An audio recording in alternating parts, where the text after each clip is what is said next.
There's a quiet myth we carry about life, that by a certain age you're supposed to know who you are, what you do, what you're good at, what your story is. And once that's decided, that's it. You stay in your lane, you play your role, you don't start over. But what if that's not true? What if life isn't a straight line, but something more like a game, where new levels appear when you least expect them, where the skills you learnt in one world suddenly matter in another, where curiosity, not certainty, is the thing that actually keeps you moving forward. Because sometimes the most interesting version of your life doesn't begin at the beginning. It begins the moment you decide you're not done evolving. Tonight, we talk about reinvention, imagination, and what happens when you pick up a new game and it changes everything.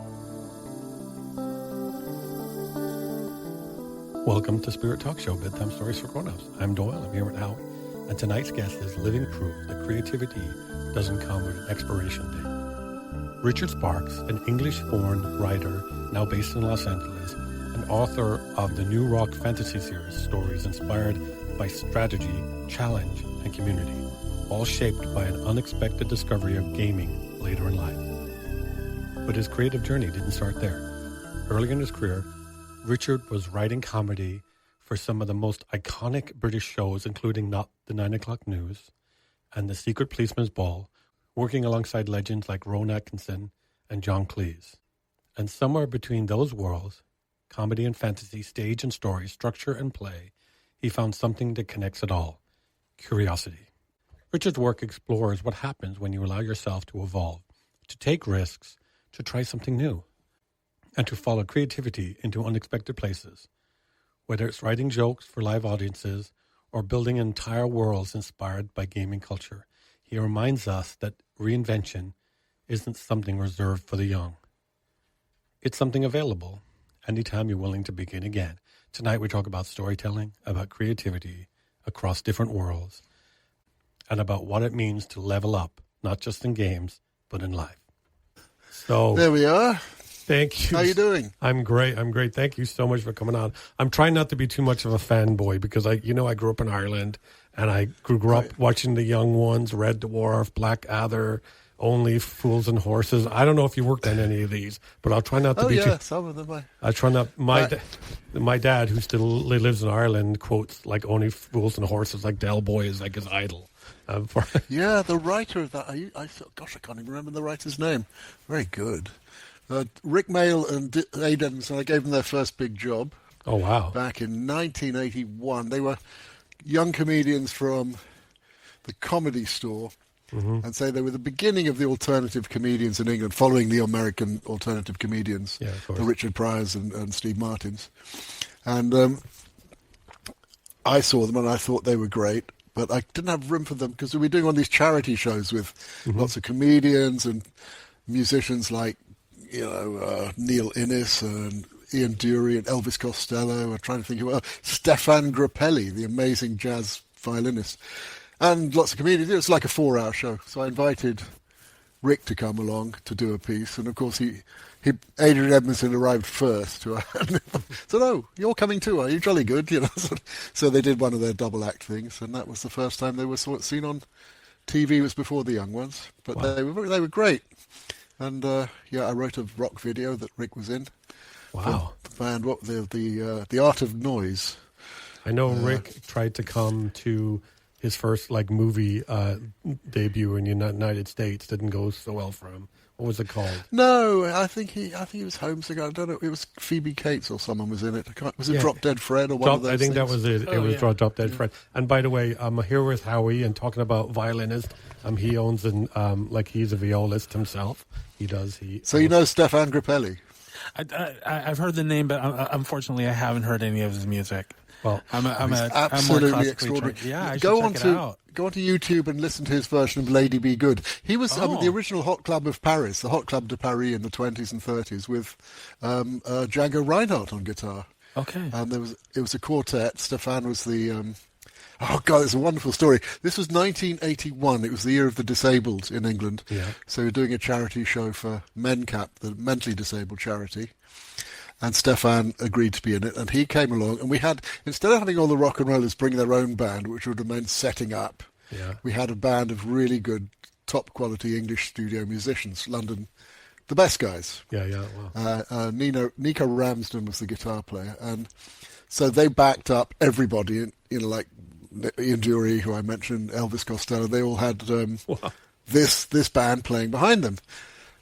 And during the rehearsals, by which time we were all absolutely exhausted, I was standing in the auditorium as Stefan Grappelli and his group were doing a warm-up song. They just got into a song and just swung. I mean, just brilliant.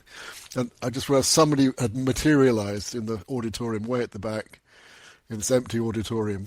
I produced it. Mel directed it, and Mel Smith. And there was somebody was standing next to me, and it was Nico, the guitar player, and he was watching intensely. And when they finished, he said, and Stefan was in his 70s by this time, and Nick said, "Boy, does that fucker swing." One of the best encomiums from one very talented musician to a great one. Well, they know and they feel it, and they see the art, and they it's so that's so all that stuff in England was very much fun in the old days. So I wonder, growing up and on British comedy, I'm seeing the how different the British office is from the American office and the type of humor. What do you think? What did British humor and comedy do to storytelling that came here? What does it do to storytelling? What did British comedy, what did the way that British comedy is different, from American comedy? Did it change the way people tell stories here? Do people do comedy different? No, story structure is the same whether you're doing comedy, whether you're doing tragedy, whether you're doing... I mean, it's always... Story structure is solid. It's just a matter of timing and pacing and attitude and tone and all that. So no, there's no difference between British story structure and American story structure. The differences are in the details of what the two cultures do differently. Because, I mean, they've only been divided for 300 or 400 years, the longest. So, Anthony Burgess, the great writer, said that if Shakespeare sounded like anyone alive today, it would be a Boston Irishman. So, quite interesting viewpoint. So, it's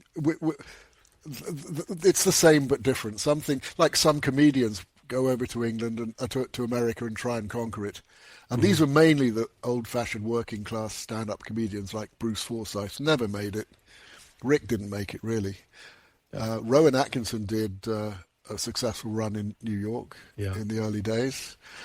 But others, like the Pythons, go over there and absolutely love it. Like we get Steve Martin and Robin Williams and all those greats. And now, of course, through TV, there's a real cross-culturalization. But some things are very different, like the quiz shows that they take, the British idea and do it in America. They do it in a different style, which works for the American audience, understandably. But I think British, BBC is braver in when they have shows go for 3, 5, 6 seasons, whereas in America they've decided in the first 6 episodes, it feels like. That happens. When I came over here, I was working with Blake Hunter and Marty Cohan, who produced Who's the Boss? Yeah. And the first season of what I was working on with them, they said, there's this new show it's been ordered at NBC. They've only ordered 2. So, I mean, it can't be any good. A show called Seinfeld. They ordered initial order of 2 shows. 2 episodes. Only 2, wow. Yeah. And it ran, and it outlasted anything that Marty and Blake and I were doing. And it was brilliant. And didn't Seinfeld change the way residuals were paid? Didn't Seinfeld... I know he did incredibly well from that, but wasn't that instrumental in the way residuals were paid?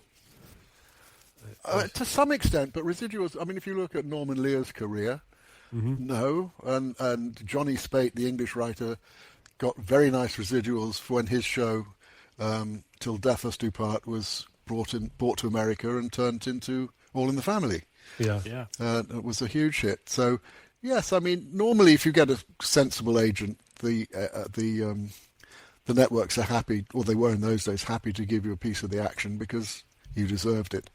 I mean, they will always try and screw the writers out of anything they can, but they just say, and there are various union things in place, which I think are a lot different nowadays. I haven't done TV for a bit. It shocks me. I have a friend who wrote a book that was made into a Kevin Costner movie, and he was hardly invited to the premiere. He kind of forced his way in, and he sat in the back. This is the person who wrote the book that was based on this movie, Kevin Costner. Is it why did they treat writers like that? Yeah. That is the thing. Honestly, look, it takes a while to realize this, and you have to tell young writers this. Writers belong in the background. You think that, because you've created it and all that it's your thing, but by the time it's adapted, they don't need you anymore. Yeah. They don't need you on the set. Why do they need the writer on the set? That would mean there's a problem with the script. That should have been solved a long time ago. They don't need you there standing. I mean, look at the 40 Shades of Grey woman standing on the set and having her 10 cents worth whenever she felt like it, because she had the right to do that, but it doesn't necessarily mean either she's an expert or that she was needed. But, they don't need the writer on the set. When I go to the set, I just go once, usually towards the end of something, usually in the lunch hour, so I can just say hello to the actors and make a few, feeble jokes, and then bugger off. Watch a couple of scenes being taken and tell everyone they're brilliant, and then leave. And bugger off. I'm sure that Rolling can go and have a lot of say on the set on how things are done. So someone like that. Oh yeah, but yes, of course. Well, when you're on that level, of course. Are we recording yet, or do you want to start sorry. later? Well, what I usually do is I like the banter we get at the start, so I record from I record from the second we speak, and I use because I think I like the. Who played Frasier? Kelsey Grammer's style of acting, like he liked to rehearse once and then do it like for the first time on set, because I want the natural feel. I don't want it to feel like to rehearse, like we're going to record now 1 through 3 action. I want it to feel more. Many directors love to record the rehearsals. Yeah, because I heard the person who did what was the big movie Interstellar, the scene where he cries when he sees his kids at the end, that was the first take that's in the movie, because it was real and he was crying and he was seeing. That was the first take, he said. You mean the first take or the rehearsal before the first? I think it might have been a rehearsal. It was supposed to be a rehearsal, but the actor said, what was the actor's name? The guy who's in that movie. We should know his name. Matthew McConaughey. Yeah, okay. Matthew McConaughey apparently was supposed to do a rehearsal, and I heard him say he told the director to record the rehearsal, and that's what's in the movie is his first reaction, because the first time he saw the videos, and that's real. I think that's what people want now. Why would any actor resent having the only it happens with actors sadly, but it's only if they're unsure of themselves they might say don't record this, or they're not sure of what they're doing. But normally actors they're usually happy to go for it, because they know that if they make a mistake, it's free. It's gravy. It's just a rehearsal. You can turn around and have. Look at the outtakes of Robin Williams making people laugh in rehearsals. So, when did you move to Los Angeles? 1992. Our daughter was 3 years old, and we put her in school here, and that's why we still kept up. We kept our place in London, so we do go back and forth a bit. Wow, that's nice. But I like both places. We're just that lucky generation of the baby boomers who were able to, by the time my mortgage was paid off, we were ready to get somewhere else over here. So, wow.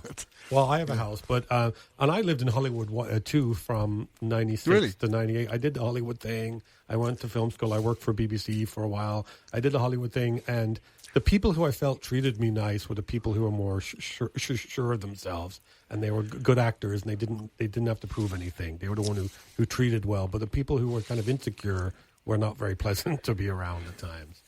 Yeah, it is funny that, because actors, they need to be completely schizophrenic in a strange way, in that they need to be really sensitive to the material. Yeah, they've got to be open to the material. They've got to learn how to read material properly, how to explore it in depth. And then they've got to have the hides of a rhinoceros to survive the business. The rejections. If I write the script and send it in to you, the producer, and that you reject it, you say, no, I don't like it. Well, that hurts, or at least it used to hurt. And nowadays you just, okay. But that's just words on paper. You pour your heart and soul into it. But if you go to an audition as an actor and they say, well, I didn't like you. I mean, that's the whole dot. I didn't like you, as opposed to just what you wrote. And going into a room full of, let's say you're a young actress and you come into a room and there are 12 other young actresses who look just like you, and you think, oh God, this is a dogfight. Yeah, and of course they got to get up on stage and nail it. And having been in rehearsals a lot, auditions, what we love is when somebody comes in and you don't have to worry about looking at the next person. You go, oh, that's fine, next. When they come in and absolutely, you go, wow, yeah, that'll do. Oh. That's what we love. But of course that rarely happens. Are the decisions made like that? Does that one person come in and you say yes, yeah, and then you see all the others, but you've already decided? No, you don't say it to them. But when they've left the room, you turn to the producer or the director, or if I'm directing it, they turn, and say, "Did you see what I saw?" Yeah, and everyone did, and you just go, "Yeah, okay, well, we'll invite them back, or we'll link them in, or we'll whatever." And usually, out of politeness, you see the other actors because they might be good for another part or for another project you're doing, or the casting director might have their somebody they want you to see for other things that you're maybe talking about. So, but it's rare, but it's fantastic when it happens.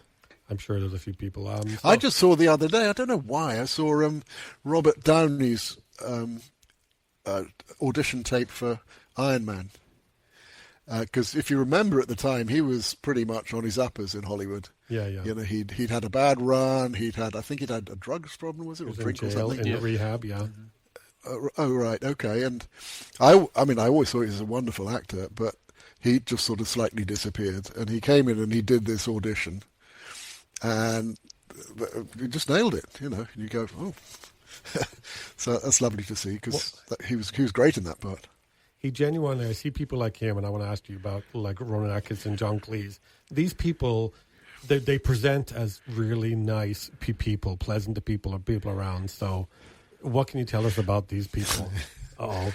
Well, they can. Look, as Lawrence Durrell, the great English novelist, actually I read one of his books the other day and it was unreadable. I think he's rather dated now. We all present different faces of the prism to different people. Yeah. So an actor as skilled as Rowan or John or Robert Downey, they're very skilled at presenting what is needed. So they're good at being outward facing, and they're also they have other personalities that can switch on in a dime. I mean, John and Rowan, Rowan obviously I know well, and they're just totally professional. I mean, John's driven friends of mine up the wall. But in a very nice way. Yeah. People he's worked with, like calling up and getting the wrong end of the stick, and then making them laugh a second later because he's brilliantly funny, what can I say? We've seen their work, and we're lucky to have them. And one production I worked on for BBC was with, oh my gosh, I forgot his name. He was in like Monty Python. He was a stutterer in A Fish Called Wanda. Well, what's his name? Kevin Kline. Oh, no, not Kevin Kline. The guy who stuttered. The guy who's English who was in Monty Python. What's his name? The guy who... What, Michael Palin? Michael Palin. The railway... Oh, yeah. The railway trip... I worked on railway trips of Europe and in the Irish section. Oh, good, right. And he was such a nice guy. He'd sit down and have lunch. Oh, he's famously the nicest person in Europe. He was so pleasant. He's lovely. And here's a trivia quiz question for you. Guess what he has in his back garden in London, or backyard, you Americans would call it. Oh, well, I'm Irish, but the backyard, Brits, sorry. Or you Brits neighbours would call it. Like, did he have a pool in England? That would be odd. No, it's a World War II anti-aircraft gun. Whoa. Wow, is he expecting something? I don't think he's expecting anything. It turned up one day and he put it there or something, but... You just walk through the back. He's got actually two houses that are joined round another house. And you walk out of one and then think, what? What's this doing here? Well, you said it's so British comedy. It just turned up one day, is what you said. It actually just turned. He came out of his house one day and it was just there. It turned up. Probably. Yes. Wow. But there's probably. I don't know. I didn't find out the story behind it. I didn't ask Michael. That's great. He was very nice to be around, and for us, production assistants. I wasn't a peasant. I was somebody he honored and he was nice to and stuff like that. But so you reinvented yourself. When did you discover that you liked gaming? Like, how did that come about? Oh, well, probably in about 2005-10 time. How it came about was my love of poker. Yeah. Because do you know who Mel Smith is from Not the 9 O'Clock News? Yes, of course, yeah. He also played the man with, not embolism, what's it called? The man with anemia. Is that it? No. Okay, man with albinism. Okay, oh yeah. In Rob's film, Princess Bride. Okay. So Mel was a delightful friend of mine, and he was at university with me. Yeah. And he was a heroic gambler. Absolutely. I mean, he'd put 50 quid on a horse in the days when I'd be putting 50 pence on it back in the early 70s, And because his dad was a bookmaker. And he and his equally evil friend David Tupman vaguely taught me how to play poker. I had a vague idea before that. At the end of the session, I owed £16. Oh boy! And I was writing this check out with my hands, and Mel was saying, "Richard, is this all right?" And I said, "Yeah, well, just don't present the check until next week, and it should be okay." Because I had an allowance of £60 a month, which was quite a lot in 1972. And so he just sort of looked at me and picked the check up and said, "Look, well, don't do it again," and tore the check up and handed it back to me. That was lesson. So, nice. So Mel said, he said, "If you want to make money gambling, own a casino." So I ended up in Las Vegas in 2012 when I had won a seat in the World Series of Poker main event. And I met my partner in Las Vegas, and together we now own a gaming bar. Wow. So I do own a casino. So anyway, so my love of gaming led to that.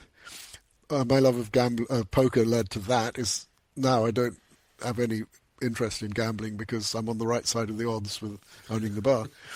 And then that moved on. And simultaneously, Douglas Adams was well ahead of his time. He loved games and computer games, even when they were very, very primitive. And he would say, "Richard, this is great. You've got to try it. It's fantastic." And I would sort of say feeble things like, "Well, shouldn't you be writing?"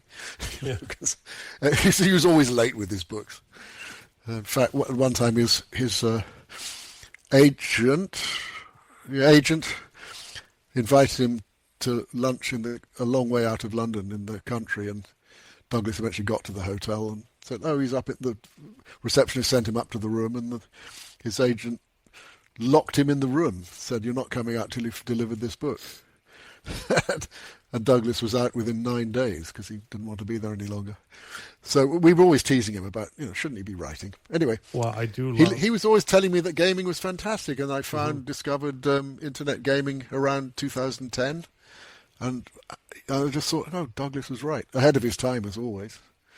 And his books are some of my favorite books I've ever written. I liked. I wish I remember the name clearly now. Restaurant at the End of the Universe. Is that the one? Yeah. Did you listen to the BBC series, what it all started as, the radio show? Yes, I did. I have it on my computer. I think that's better than the books. Yeah. With all those great actors like Stephen Jones and Peter Jones, and Stephen, the person who plays Marvin, and and there's another Jones. I can't. There's too many Joneses and a Stephen. Anyway, a wonderful cast, and co-written by John Lloyd, who produced Blackadder, Not the 9 O'Clock News, Spitting Image, because he was Douglas's roommate, and he wrote the scripts with Douglas. Wow, Spitting Image. I remember. I wonder, because you're talking about people that didn't really make it here. Do you know?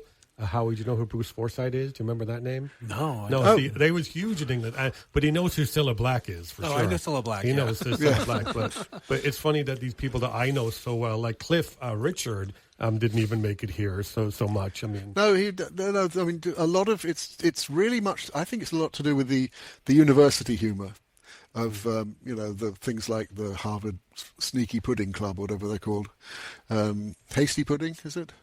And the comedians who come out of the second city first, they're all pretty educated. They're smart people, and that level of wit travels east and west across the Atlantic much more easily than more working class comedy. I'm not sure that's the right term for it, but more, Yeah. Anyway, that's I don't quite know how to define the difference between them. But so when you worked I noticed when I worked in BBC that the people who are the big stars, like I didn't see people like Ronan, but they would, like when you're on an American TV show, the star comes in and he's acted like he's treated like royalty, like he's a special royal person. But in the British shows, it's just another person coming to work on the set. Did you experience that kind of thing too? They didn't require some special. Yes, I mean, there's a sort of sense that English people don't want to get above themselves. Yes. I mean, for example, if you go to New Zealand, it's even more of it down there. You know, the tall poppy syndrome. I made a series down in New Zealand, 26-part film series, and people would say, well, what are you doing here? Why are you down here? I said, well, it's a great series. It's a wonderful country. It's going to be fun. But they felt that if you just got your nose slightly above the parapet, New Zealand was going to be beneath anybody. But it's weird. But and British people don't like to boast. They like to be self-effacing and to take it with humility. And they also include that on the people. I remember Braveheart was filmed close to where I grew up in Ireland, and Mel Gibson would walk around my hometown in Ireland and nobody would mob him, nobody would say anything. He walked around totally free because the Irish would never say, he's just a person, he's not more important than me. And so, but the net effect for him was he wasn't bugged all day. He could walk around and shop and get a cup of tea and get a drink, and he was just a guy, right? And they love that because quite often they're on display, they're on a show. Yeah, and so they like to have their space. It was respected. I mean, it's difficult because it goes with the territory. People get tremendously excited when you see someone off the TV. You sort of, you. A friend of mine, Nelson Rose, is the most eminent lawyer in America in the gaming industry, and his daughter was at school with my daughter, so he became a chum. And I knew he was a huge fan of Star Trek. So my wife did a job for Leonard Nimoy, which basically pulled his fat out of the fire. Long story, needn't go into it. But they were back in my wife's studio in the garden, the yard here, after a reception at a gallery. We invited a few people back for drinks and whatever afterwards.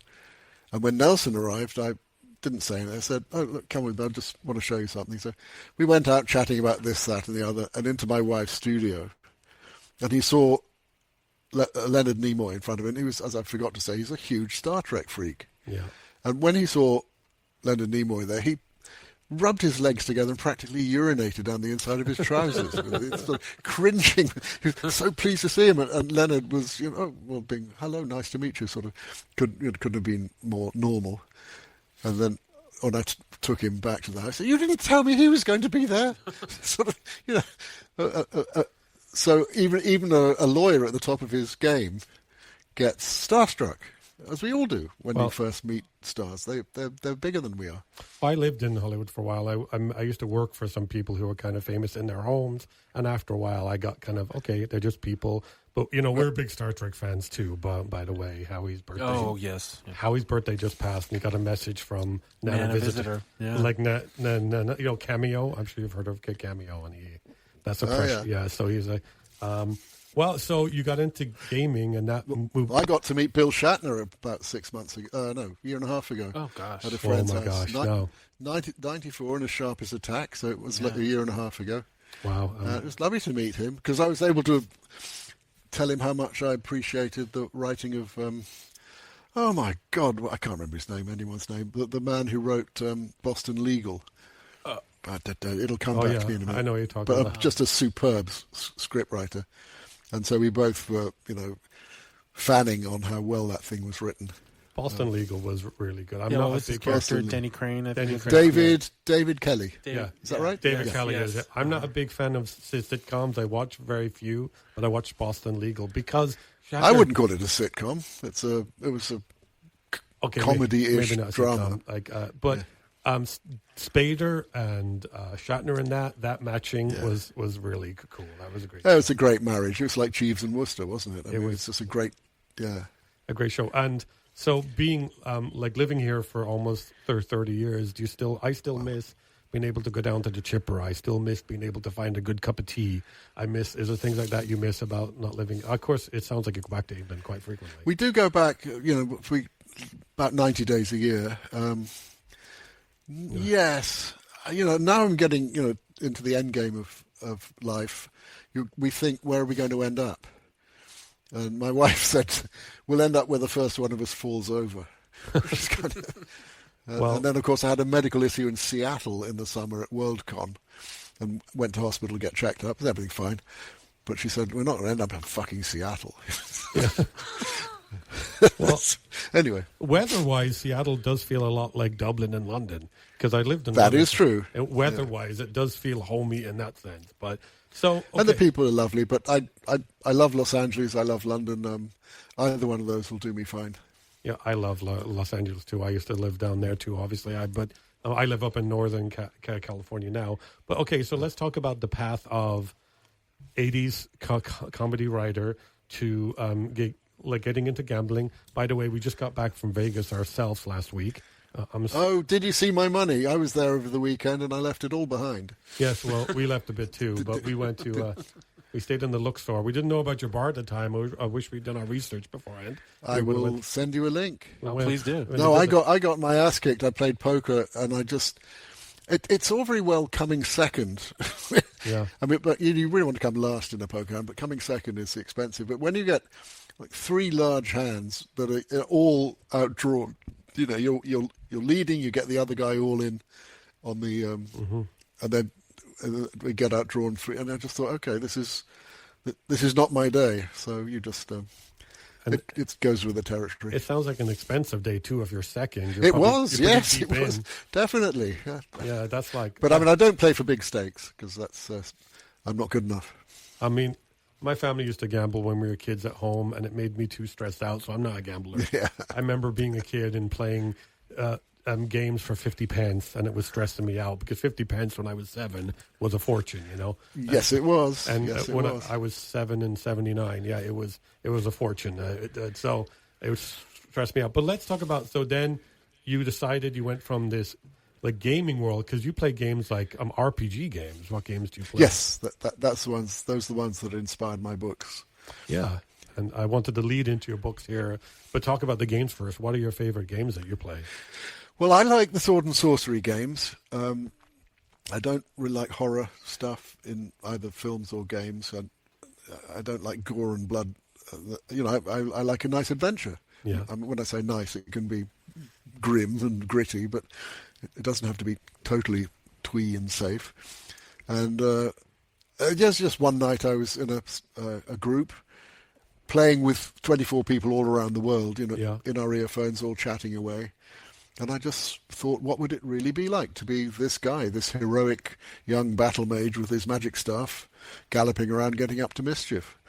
And so there was only one way to find out, which was to write it. Mm-hmm. But it's not set in a game. It's inspired from a game. So some of the gaming tropes are similar, but there's no, it's not in a natural game like a Dungeon Crawler Carl or something. Well, it's I read the sample chapter that you can get from your book. And by the way, we should tell people, since we're talking about it, you can go to richardsparks.com and read your book, which is called, number one is called New Rock, New Roll. Is that it? Yeah, New Rock, New Roll, ROLE. So it came out of my love of role-playing games. That's nice. And then a rock is a planet, like Third Rock from the Sun was the sitcom. I love that sitcom. John Lithgow, I think. John, yeah. So our guys are magically whisked out of this world into another one, and instead of being world champions, they're complete beginners, and they're useless, and they've got to learn how to survive. And where are the other two? And I'm being chased by wolves, and the next thing you know, he's sold off into the army and has to learn how to do anything, let alone if there's magic in this world. So, one of the nice things about role-playing games is the whole beginning process, getting to know the world, let the map unfold around you. And that's it. So that's the first book, and of course, a quest reveals itself that is bigger than they are, and they're there just in time to do their little bit to help. And then there are the sequels follow on, the New Rock, New Realm. And I see there's they go somewhere else and do something else. You know. And there's one coming out. The third one is New Rock, New Rules, and New Rock. New Rules. Yeah, I got that's this one. Oh, yeah. Is that out right now, or are you giving me an exclusive? That came out in November. The fourth book is meant to be coming out in November 2026 this year. And my editor's in town at the moment for a conference, so she's going to come and stay with us this weekend, and she's going to give me my notes and sit me back down to work to do the polish on the fourth book. And that's the end of the series. The story, each book is its own adventure story. Yes. But it sort of knocks onto the next book and the next adventure story, so it expands. And by the end of the fourth book, it's all wrapped up together. So you don't get the sense of this is never going to end. Mm-hmm.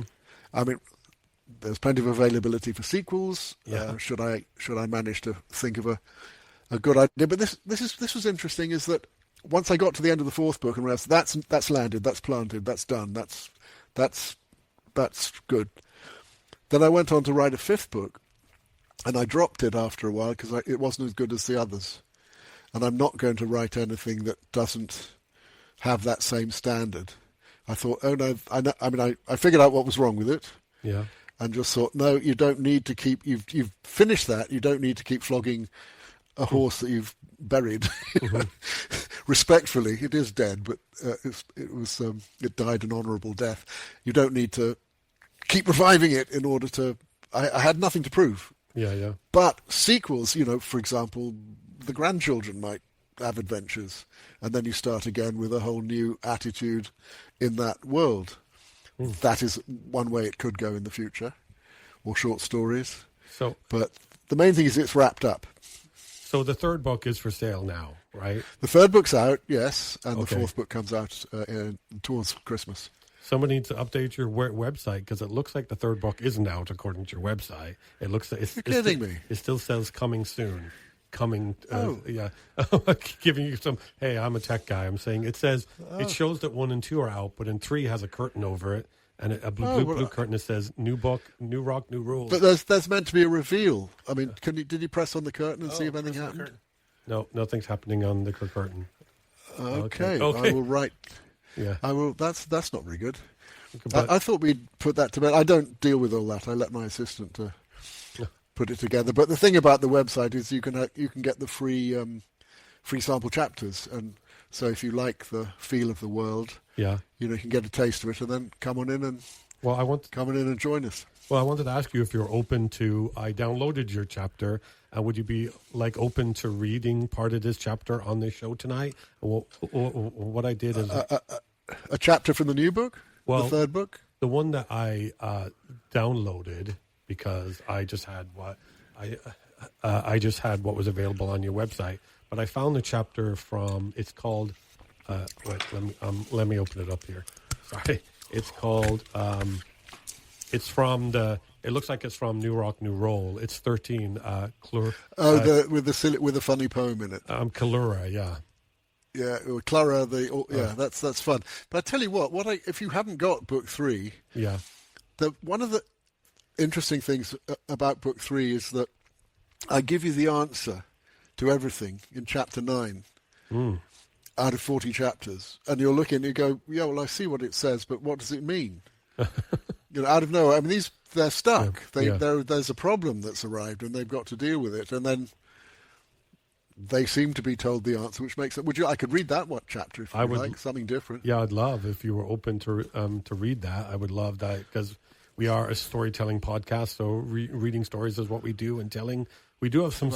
We have some stories that we wrote. It's a little intimidating to read stories to a writer about him, a writer. But we do have the stories we wrote. What we do is we research and we look you up and read about you and look at your podcast. And we write a tribute story, also a poem. But I don't think we've ever read one to a writer of your caliber before. But I would love you to read your. Well, I mean, are you going to do that, or shall I do? I found that. Just make sure. Don't worry. Okay, we're recording again. I'm sorry about that. Yeah, please read your chapter. Well, the person who's talking is Esmeralda, the young queen, who they rescued in the first book. and she's 16, and she's the curse or the blessing that was put upon her on her naming day by her godmother was the loveliest life there ever was or ever will be. So everyone falls in love with Esmeralda, and that turns out to be a problem in book 3, when a villain who is extraordinarily entitled and all-powerful turns up, and they all have to deal with this, but they don't know. So there's a sort of a meeting of the experts who are wondering what to do about the problems facing the realm. And we haven't even seen the villain yet, by the way. So Esmeralda's talking. She says, "So we have all the guilds and all the forces and all the resources. Well, that has to be something, right?" It sounded good in theory. It sounded unconvincing when she said it. Nobody needed to say the obvious. We didn't know what we were dealing with. We didn't know how to solve the problem because we still didn't really know what the problem was. We all felt more unsettled than we had when this conclave had begun, more challenged and confused. No one knew what to say, where to start. And then, her eyes still closed, Dean Aylwin inhaled slowly through her nose and raised her chin from her chest. All eyes turned to her. I glanced at Marnie as she leaned forward, her body still, her eyes fixed on Aylwin. I looked down at her old hands on the table in front of her, both crossing their fingers.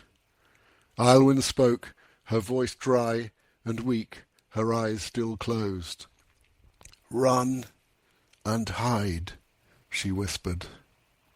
She was, as far as we could tell, still asleep, or perhaps in a trance. She was with us in person, but far away in spirit.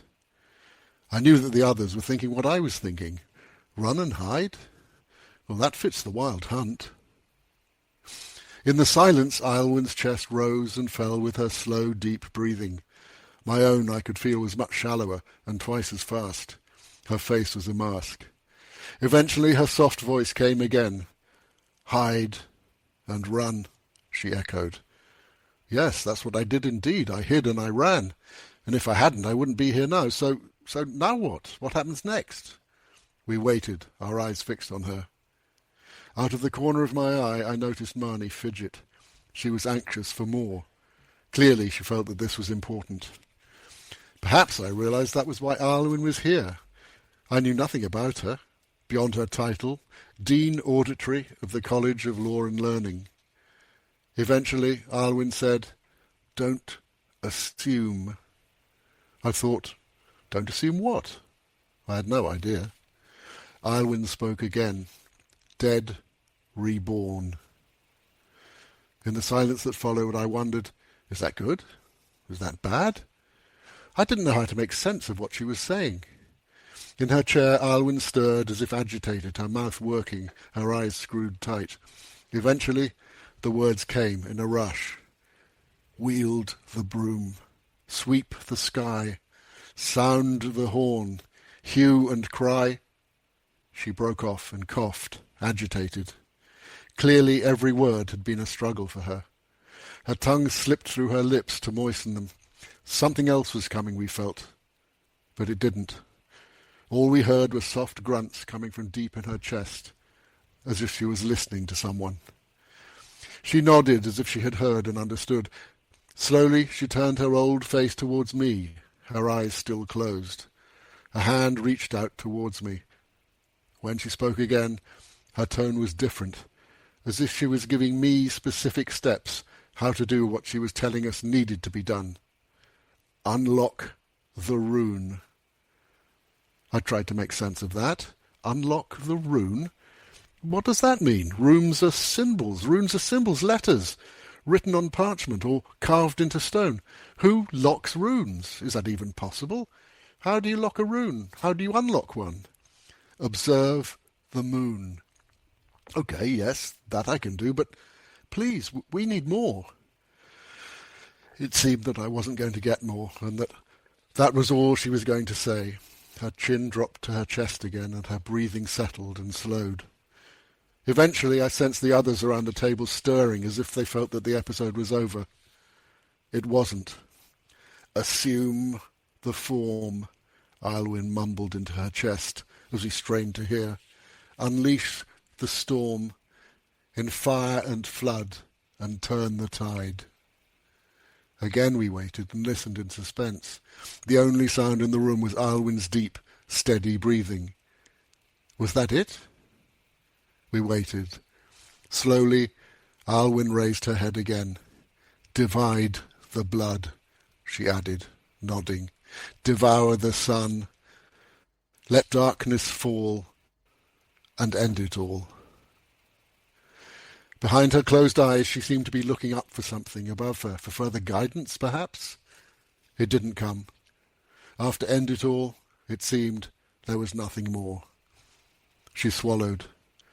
She sighed and her head fell back against the back of her chair, her body slumping down as all the tension left it. The first of us to come out of the spell was Marnie. "Well now," she said. She pushed her chair back and got up, hobbling around the table to Aylwyn, who had fallen into a deep sleep. Marnie lifted Aylwyn's hands out of her lap and held them in her own. "So, what's that then, dear?" she asked gently, and I'd never heard Marnie sound so respectful. Slowly, Aylwyn's head lifted. Her eyes opened. She looked around, puzzled, as if not knowing where she was. Then she found Marnie and frowned, as if she'd been expecting to see something or someone else. At last she recognized her. "What is what?" Aylwyn said. "What you just said, sister." Aylwyn relaxed. She smiled a faraway smile, as if she had just heard happy news. She replied, "I said something? Oh, how nice! What did I say?" Marnie told her. Aylwyn nodded, considering. "Well, I never," she said. "I wonder what that means." And there's a bit more. But all in that, and then we repeat the poem. That the answer to the entire riddle in the book is there. Wow. And I lead you through the steps to get to the end where it all makes sense. And, you know, it's what Kierkegaard, the philosopher, said, life is lived forwards but understood backwards. Yeah. So when you get to the book, you'll look back and say, oh, yeah, that makes sense. But at the time you're looking at that going, what? What the hell? This is the answer. But anyway, and our hero has to go off and struggle his way through it. It must be hard to decide how much to reveal, to make it not too revealing, to give people the story. So when we look back, we say, oh my gosh, I already knew the answer in chapter 9. And I'm not... That is your job as the writer. I mean, in that book, I must have thrown away 200 pages of manuscript, going off in different directions, boiling it all together. Because the point about the book is you see the bit of the iceberg sticking out above the water. Yeah. The author's job is to do all the work underneath it. I recently listened to a book by P.G. Wodehouse in which he talked, this was a book he wrote 100 years ago. He talked about his planning for each book. He said he loves writing the books, but he doesn't really enjoy the process of planning them. And he says he has his notebooks, and when he gets about 300 pages of notes, he knows it's time to start. And I go, 300 pages? And this is from a master of books, that he would write them, polish them, rewrite them, and so his books are effortless to read. And he realized, God, the amount of work he put into this that we don't see. And if it's good enough for a master like him, it's good enough for the rest of us writers to put in the work and make sure that you, the reader, don't have, you can try and work out the puzzles in a book. That's always fun. But your job is to sit there in the armchair and our job is to give you an armchair ride. Well, we so want to take you through the adventure. We want to see the swan, and we want to experience the swan, and you're the one who's making that furious underneath the water thing that we don't see, right? Yes, absolutely. But our job is to do the work. If you paid your $10 or $20, whatever it is for a book, you deserve to sit back and be treated like royalty. So listening to you read your piece, it seems like it's deeper than just entertainment. You think like writing is something like deeper than just a dime entertainment time? Yeah, absolutely. It's possible to read stuff into books that aren't there or into stories that aren't there, but there is always subtext, and there's always more going on than just on the surface. And a good writer will do this. And look at Tolkien, for example. There are many threads of interesting ideas going on in there that carry you through the story and illuminate your life and your thoughts. And that's the joy of literature. That's what I studied for 3 years at university. Is learning how to read deeply and seeing what other people have written and learning what our culture has given us. And all I've ever wanted to do is make my own contributions to that, because I love it. It's not necessarily always easy, but it is. If I'm not writing, I get very jumpy. So your book, the New Rock series, explores like strategy and community and what they're doing in the book. What do those themes say about the world we live in? Is that the way we live our lives? Of course, it's a distorting mirror to the world we live in, because, as William Shatner said, we were talking about him earlier, science fiction is just human beings in other places. Yeah. So looking at a fantasy world, the wisdom that you get out of those stories, whether it's the Gilgamesh or the Arabian Nights or Beowulf or anything of the last 2,000 years in Western European culture, reflects into the lives of the people who are listening to those stories, experiencing the stories, and you learn from them. You don't necessarily learn like an instruction manual of do this, do that, but things seep into your life and help you orientate yourself to where you're going. Yes. Your books are exactly what I love to read, and I appreciate. I found them, and I read all the chapters available. I'm glad that 3 is available, as the website looks like. But these are. But when I came in, I was thinking that quote from Douglas Adams: "In the beginning, the universe was created." This had made many people angry and was widely regarded as a bad move. I was expecting it to be that kind of humor, but your book is not like that. But. Well, Douglas did a different job, and he did it brilliantly. He was amazing. I had a beer with John Lloyd last time I was in London, who was his writing partner and the producer of, Spitting Image and all those things. The best producer of our generation. Mm-hmm. And he said, Douglas was hopeless at everything except having brilliant ideas. Such a great summary. And they were flatmates. They knew each other at university. Well, and Douglas was, he was just great at doing what he did. But what he's doing in his books is somewhere between spoof and reflecting upon the story that he's telling.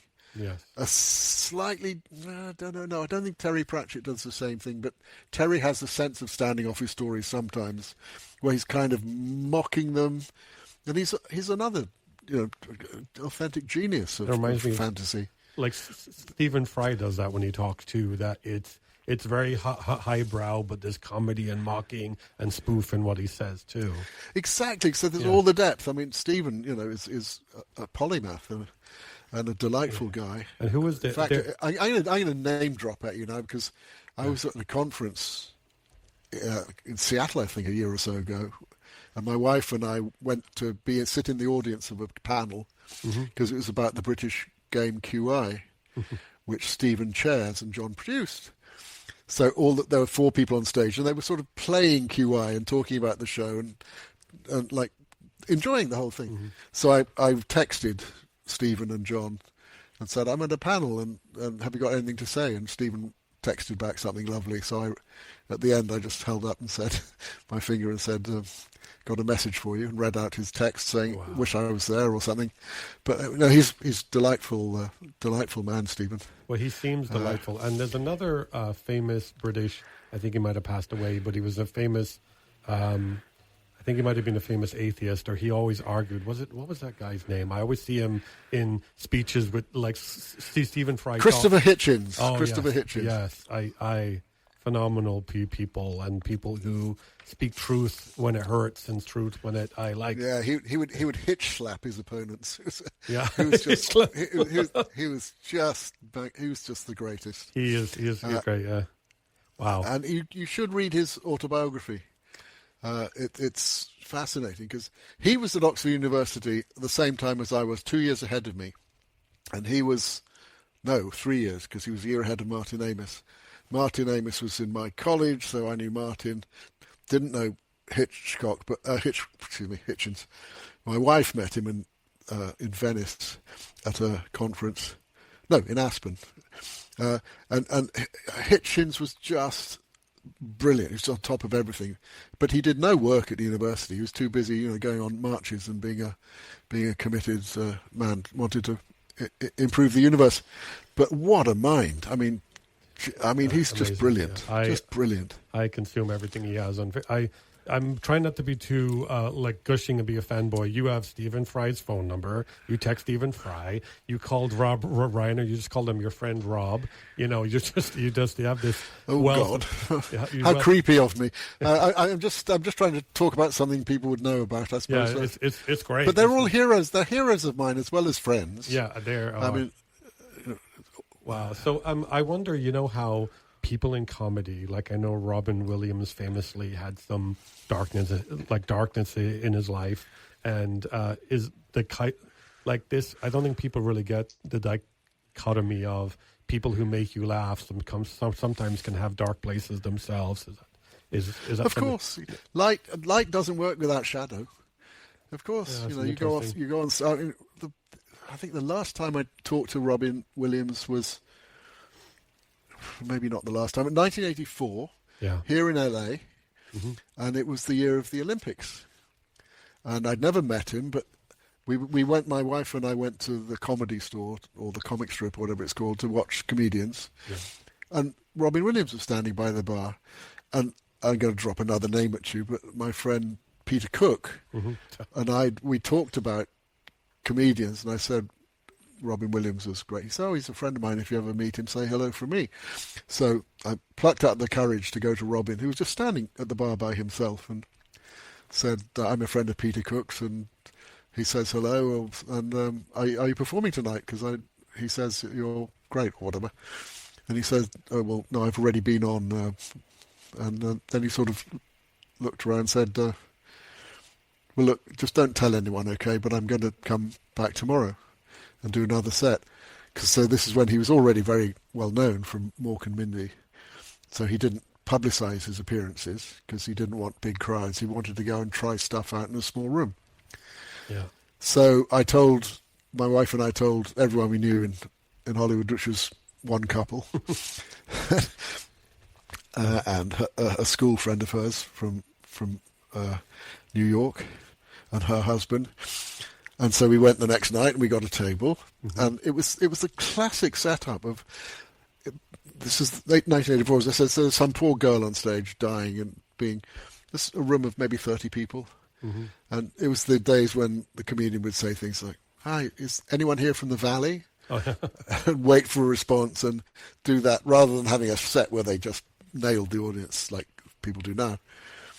And so she wasn't particularly going down well. Anyway, she went off and people gave her a polite round of applause, but were obviously quite bored. And then Bud came on, Friedman, and said, "Well, ladies and gentlemen, do I have a surprise? Do I have a treat for you, Robin Williams?" And everyone in the room sat up straight like that. Yeah.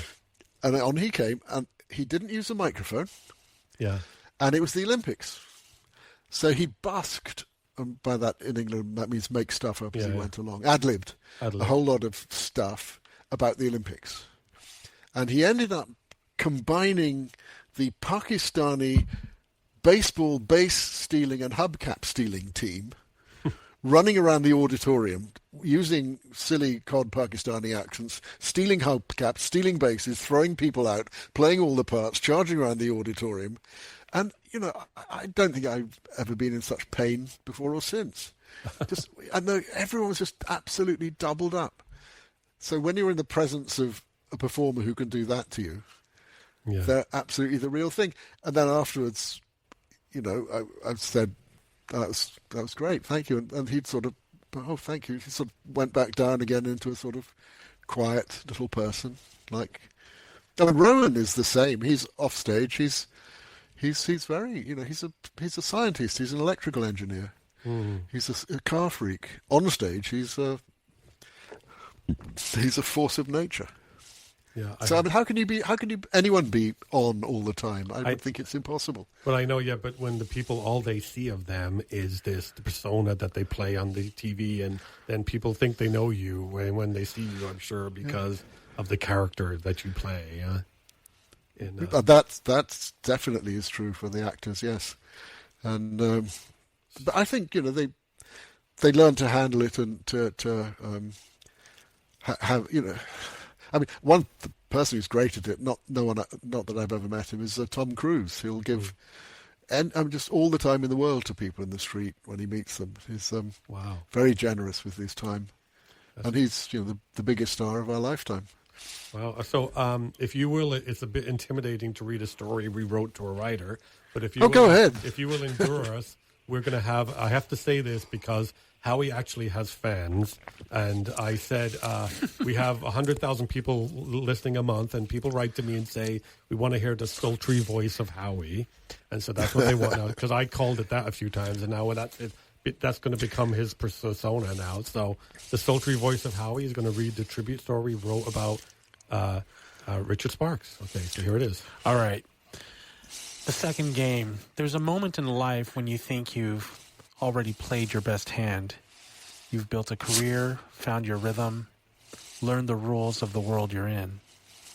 And for a while it works. Richard Sparks knew that world well. The timing of a joke, the rhythm of a line, the delicate art of making people laugh at just the right moment. Writing for some of the most iconic voices in British comedy, he understood how stories land and how they linger. But life has a way of introducing new games, ones you didn't plan to play, ones you didn't immediately understand. For Richard, that game came later, not in youth, not at the beginning, but in a moment when many people believe the story is already written. Gaming, a new world, a new language, a new way of thinking, strategy, challenge, community. At first, just curiosity, then something deeper, a spark. Because what he discovered there wasn't just entertainment. It was possibility. A reminder that creativity doesn't belong to a single chapter in your life. It moves. It adapts. It waits for you to follow it again. And so he did.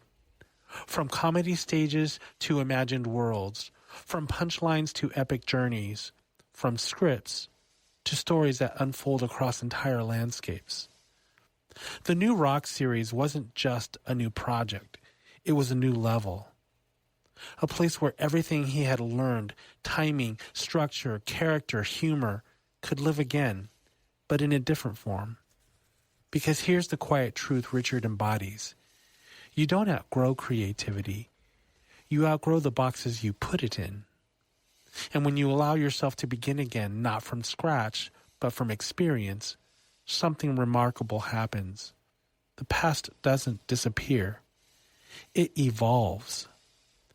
The skills you thought belonged to one life become tools for another. The risks you were once afraid to take became the very thing that keeps you alive. And suddenly, you're not starting over, you're leveling up. Richard Sparks didn't leave one life behind. He carried it forward, transformed it, reimagined it. Because sometimes the most important story you'll ever tell is the one where you decide you're not finished yet. Okay, there is our very kind of up. That's really insightful, and I thank you for that. But it's absolutely true. More things unfold. Mm-hmm. I've just written a few 5-minute sketches for a possible stage show, and they're better than anything I could have written 40 years ago. So you live and you learn. Well, what I appreciate about you is I'm 53 and I started this podcast 4 years ago and it's exploded, and I didn't think at 53 I could have a successful thing. You start to think when you turn 50 like it's all, well, you're waiting to retire and it's starting to go downhill. That's not the way I think, but people do think that way, and it's obvious that you don't think that way either. So that's inspiring. Well, yeah, but I can get on board with that because you do doubt yourself. Yeah. I remember I had the monkey on my back for a long, long time. I'd had some early things that had been successful and paid jobs and stuff, but I still had this feeling that I wasn't going anywhere, that I was not just treading water, but not even doing that. I was just so stuck, even though I was working. And then the monkey was gone. I don't exactly know when it happened, but I just know. I mean, I think it was something to do with a job I had done, and you just realise, oh God, that's such a relief. That's gone, and yeah, you. Why should you know everything at 20? Why should that be it? I mean, why should you have instant hits? You're lucky if you have an early hit, but this is why I feel sorry for sports people, because their lives are over at 30, 35 or whatever. Then what do they do? What's the second act? And the second act is as important as the first, surely. Yeah, I mean... And especially if you're a creative person, so look at the artists and stuff. You should continue to get better and better as you go along. But we are convinced at 20. I remember me at 20. I convinced that this is as smart as why is as smart as I'm ever going to be. And 20-year-olds think that. I was telling my son yesterday. Yeah. I said, "This is you truly think you're at that point that you know everything." But I've changed so much in the 30 years since I was 20. So, well, of course, what we now know is the human brain isn't fully formed until you're 30. I remember there was this guy at school who was a complete shit, but he was very funny. And I'd always loved comedy and rolling on the floor in the cinema watching films. And I just thought, this guy, that's what I want to do. I don't want to use it to be nasty to people. Yeah. But I want to be able to have that wit, that off the top of my head funniness that comes.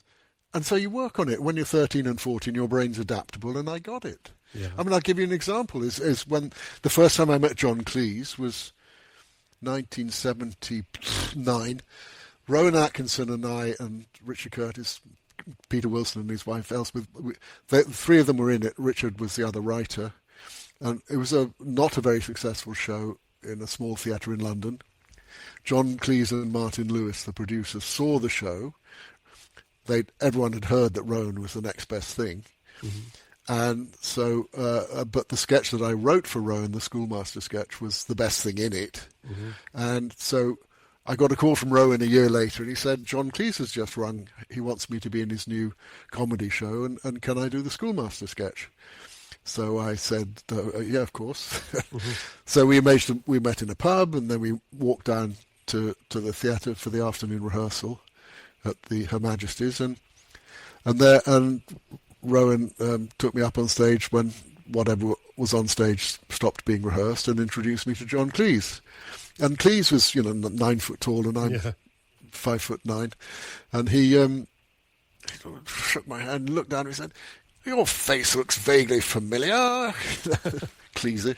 And off the top of my head, this is the difference between a funny writer and a funny person, I came up with a line that I said, well, I can usually pick it out 9 times out of 10 in a not too crowded mirror, which at the time was funny. I'm not very good at repeating jokes because I'm not an actor. But here's the thing. Cleese's laugh, he looked at me and went, as he laughed at my impromptu joke.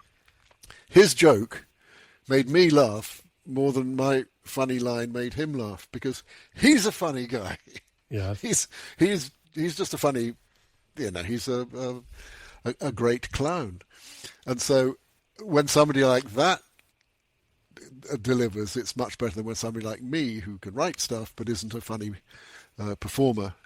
And that's what, like Rowan, as I said, is off stage. He's quite, self-contained.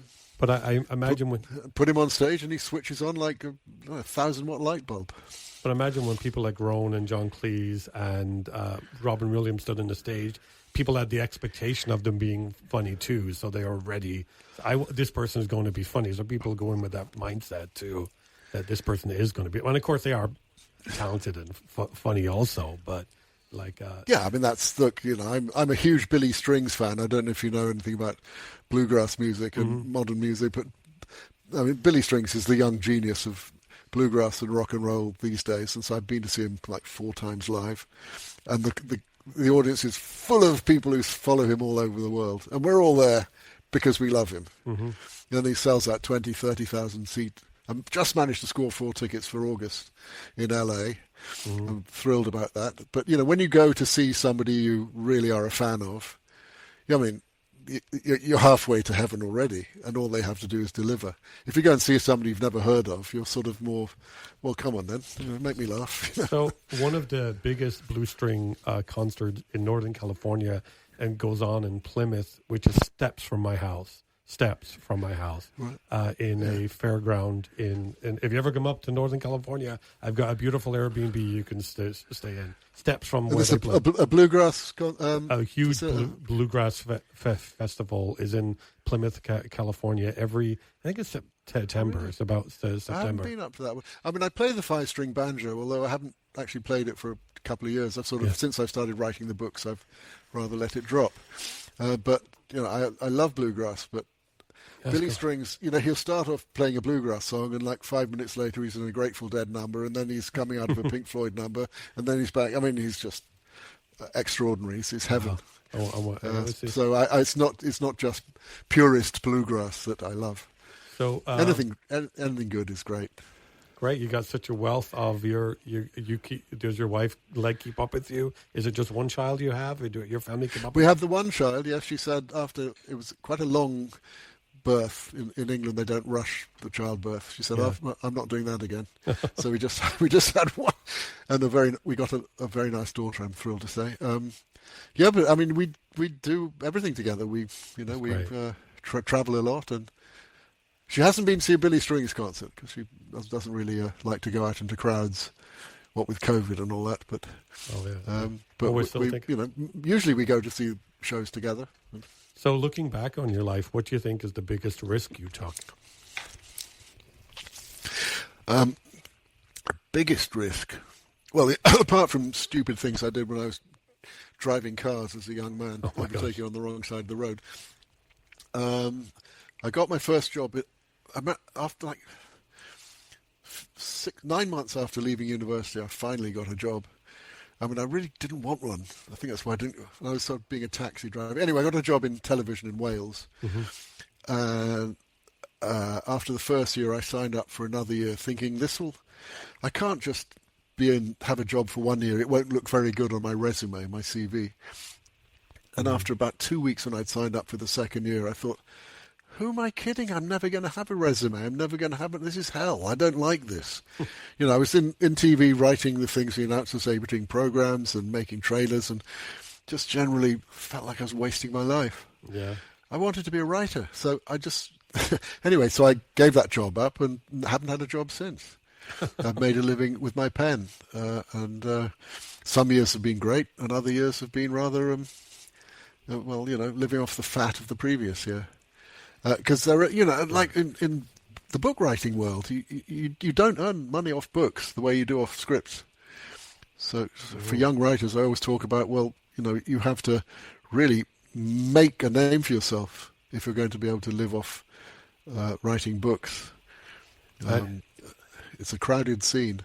Any whispers about the New Roxy series being adapted for TV or film?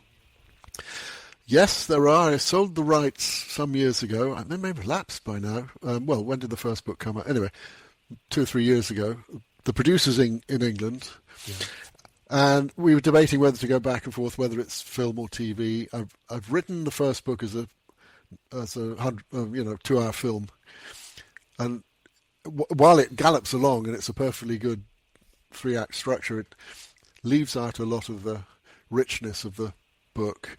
And I would think I would prefer it to be a TV series, but I mean, if the book turned out to sell 1 million copies in the next 3 weeks, we'd have offers deluging us from the studios. But as we are, establishing ourselves as a franchise, the producer goes to the companies and says, "Well, here's an idea. What about this? What about that?" You get more time in a TV show. Yeah. I don't know if you read the book Ready Player One by Ernest Cline. Yeah, I did. Well, that book is brilliant. I mean, the story structure is fantastic, but the film was awful. I couldn't stand it because I was such a fan of the book. There was almost nothing from the book in it. It was very shallow. They had none of the glory of the build-up of the different sequences. It was just all slam bang, in your face nonsense. And all the good and then bringing in a stupid scene from The Shining, and I just left that film so just like deflated. And my goddaughter in England said, you got to see this film. And I said, okay, I've seen. Read the book. And she called me up after reading the book and said, yeah, I see what you mean. So sometimes whatever happens to it, we'll do our very best to make sure it's good. Well, is there a book adaptation that you like the movie, or have they ever done that right? Well, I thought the Lord of the Rings series that Jackson did was pretty good. They were. I mean, that because everyone has a different picture of those characters and those places in their minds. That he pulled that. I mean, that was a very, very successful. Bilbo job. Baggins was exactly how I pictured him, and they so many characters with that exactly how I pictured them. So really, yeah. But I thought it was wonderful, and because again, those books are seminal. I mean, Tolkien kind of reminded people that fantasy was for adults as well as for children. And I'm going to New Zealand next year, and I am going to visit like Hobbiton or whatever. Just because not a huge Lord of the Rings fan, but if I'm going to be in New Zealand, I have to visit there. So I don't even know really. I made a TV series in New Zealand a long time ago, which I was very grateful to be able to do, and it's an amazing country. It's so beautiful. It's got fjords like Norway and deserts like the Sahara and beaches like Tahiti, and it's just glorious. I'm excited to go. So as we close here, what's the Richard Sparks message to kids who are starting out as writers or in the TV or actors? What's the message like? What would you like to say to them? Nobody's going to do it for you. You just have to do it yourself. And one of the things is that what makes you different is worth keeping an eye on. But don't just try to be different for the sake of being different. Learn the rules. Learn about story structure. Then once you've learnt the rules, you can break them. Look at all the great composers. They learn the rules and then off they go when we get jazz. But, Picasso is a fantastic template because he was a brilliant draftsman and an extraordinarily talented painter. And then when he went off into his cubism and expressionist phases, he wasn't painting like he did before, but he had the rules nailed. Wow. So don't jump straight to the look. Learn the melody before you give me the riff, okay? But learn the basics, and also just you have to practice. You have to. I've got a cupboard full of old scripts that have never gone anywhere, and books that weren't very good enough to be published. And we all need to do that because then you're learning. It's not a wasted effort. The book that you didn't finish that goes into the bottom drawer, that's not wasted. That's learning. You go, that's not what I write. Why am I trying to write that? But never, ever, ever try to write like somebody else. Yeah. Just write like yourself. Be true to yourself. And it may take a while to discover that. But if you know you're a writer, then prove it. By writing the way you should write. And Yeah, I mean, it's inside all of us. Yeah. I know this is what I do. And then one of the things that I never thought I would go and do any TV scripts and stuff like that, but it started at university, writing comedy sketches, because a friend asked me to write them. If you go into TV and film and stuff like that, you can get paid. You get paid to write, and then you get feedback, and people say you did a good job, and that validates you. You think, yes, I can do this. I always knew I can do it, but this is somebody in the business tells me my work was good. That gives you the confidence to go on and try something else, and then at some point you break out of your pupa, and you spread your wings and you fly. A horrendously mangled metaphor to end on there. Well, my concern is a lot of kids, the YouTube kids, think that they more and more extreme, and so they're trying to be so extreme and they're not being genuine. And so there's this world of be extreme and do something wild to get noticed, the YouTube world, right? So yeah, well, that's playing the effect. That's not playing the spine of the story. Yeah, that's just easy. That's just like, I mean, you'll learn if that will work for a bit and maybe get you somewhere, but then you're going to have to learn the stuff that everybody needs, which is story structure. The hardest thing is story structure. Most of us can write good dialogue, good description, come up with good characters, have good ideas. But to how to build a story, and like the thing I read from you earlier, you know, a quarter of the way through the story, I give you the answer. That took a lot of constructing to get there. Yeah. But you, as the reader, don't notice it. You just cruise through it, have a good time. I grew up in Ireland watching shows that Richard Sparks helped bring into the world. The young ones, the chaos, the comedy that felt like it was tearing the walls down on purpose. And tonight I found out that it wasn't recklessness at all. It was people like Richard who knew the rules so completely that they could bend them without anyone noticing. The craft underneath the laugh. What I'm going to carry from this conversation is something simple. The scripts in the bottom drawer aren't failure. They're tuition. Every story you started and didn't finish, every draft that went nowhere, that's not wasted. That's you learning what you are and what you are not. And one day, if you're paying attention, you can figure out which one you are and stop pretending to be the other. Richard has a cupboard full of those scripts.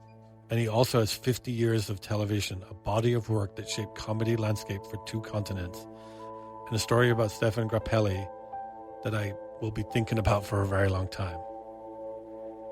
Learn the melody before you give me the rift. Thank you, Richard, for your time, and thank you for your comedy, and thank you for being an important part of my childhood. I'm Doyle. This is Spirit Talk Show, Bedtime Stories for Grown-Ups. Now go make a story worth telling.